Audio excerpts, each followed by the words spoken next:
So you want to go from chasing to being chased. I have a question for you. When you think of your special person, are you imagining him obsessed with you? Are you imagining him excited to receive your phone call, lighting up whenever he sees your name on that screen? Do you see him in your mind introducing you to his friends, filled with pride to show you off?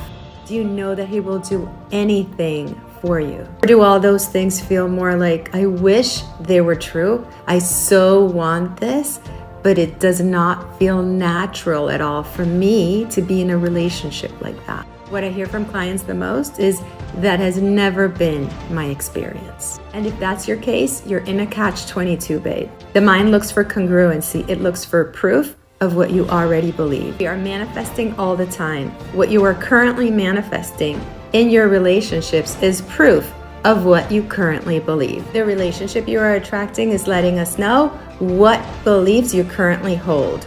You want him to obsess about you. Do you feel obsessible over? You want him to not stop thinking about you. Do you feel you are so magnificent that someone would not be able to stop thinking about you? Here's the biggest misconception most people have. You are not the effect. You are the cause, babe. Once you do the work to truly get that, being obsessed over is a natural result.